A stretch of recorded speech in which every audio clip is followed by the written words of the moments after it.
കൊള്ളാം, പടം കൊള്ളാം, നല്ല രസമുണ്ട്. ഹാഷിർ ടീമൊക്കെ എങ്ങനെ ഉണ്ടായിരുന്നു? എല്ലാം കൊള്ളാം, എല്ലാം കൊള്ളാം, നല്ല രസമുണ്ടായിരുന്നു, നല്ല സിനിമ, അടിപൊളി. നിങ്ങളുടെ ഹാഷിർ ടീമിന്റെ എങ്ങനെ ഉണ്ടായിരുന്നു? അവരെല്ലാം കൊള്ളാം, ഇൻസ്റ്റാ റീൽസിലുള്ള എല്ലാവരും ഉണ്ടോ? എല്ലാവരും ഉണ്ട്. പക്ക കോമഡീസ് ഒക്കെ വർക്കൗട്ട് ആയില്ലേ? കോമഡി എല്ലാം അടിപൊളിയായിരുന്നു. സെക്കൻഡ് ഹാഫ് കുറച്ച് ലെങ്ത് ആണ്, കുഴപ്പമില്ല. യൂത്തിന് ഇല്ല, രണ്ടും കൊള്ളാം. കുറച്ച് ഇതൊക്കെ ഉണ്ട് അതിന്റെ, കൊള്ളാം, എന്നാലും കുഴപ്പമൊന്നുമില്ല. സെക്കൻഡ് ഹാഫ് നന്നായിട്ടുണ്ട്, മൊത്തത്തിൽ അടിപൊളി. ക്ലൈമാക്സ് വരുമ്പോൾ എമോഷണലി കണക്ട് ആവുന്നുണ്ടോ? ഉണ്ട് ഇമോഷനും, പിന്നെ അത് കഴിഞ്ഞ കുറച്ച് സാധനങ്ങളുണ്ട്, കൊള്ളാം, മൊത്തത്തിൽ കണക്ട് ആയിട്ടുണ്ട്. തിയേറ്റർ എക്സ്പീരിയൻസ് തിയേറ്റർ എക്സ്പീരിയൻസ് ആണ്. തിയേറ്റർ എക്സ്പീരിയൻസ് ചെയ്യാതെ വേറെ ഒന്നുമില്ല. തിയേറ്ററിൽ തന്നെ എക്സ്പീരിയൻസ് ചെയ്യണം.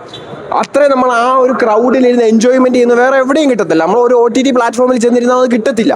കാരണം നമ്മൾ ആ ഹാഷിറിന്റെ പിള്ളേരുടെ നമ്മൾ അതവിടെ കാണണമെങ്കിൽ നമ്മൾ തിയേറ്ററിൽ തന്നെ എക്സ്പീരിയൻസ് ചെയ്യണം. അത്രയ്ക്ക് അടിപൊളിയായിട്ടുള്ള ക്ലൈമാക്സ് ഒരു എൻട്രി ഒക്കെ തിയേറ്റർ ഫുള്ള് കത്തിച്ചായിരുന്നോ? സിബ്ലിങ്സ് തമ്മിലുള്ള ബോൺസ് ആണ് കാണിക്കുന്നത്. സിബ്ലിങ്സിന്റെ ബോൺസ് അവരുടെ മറ്റേല് ഫാദർ സൺ ആയിരുന്നെങ്കിൽ ഇത് കുറച്ചുകൂടെ സിബ്ലിങ്സ് ആയിട്ടാണ് ചെയ്തേക്കുന്നത്. എല്ലാം പക്കായിട്ട് വർക്കൗട്ട് ആയിട്ടുണ്ടല്ലോ. നല്ല രീതിക്ക് വർക്കൗട്ട് ആയിട്ടുണ്ട്. ഒട്ടും എക്സ്പെക്ടേഷൻ ഇല്ലാതെ നമ്മൾ ഇൻസ്റ്റാ റീൽ കാണിക്കുന്ന സെയിം ഹാഷിറിനെ തന്നെയാണ് ഇത് കാണുന്നത്, അതോ എന്തെങ്കിലും അതിനേക്കാളും കുറച്ചുകൂടെ നന്നായിട്ട് ചെയ്തിട്ടുണ്ട്.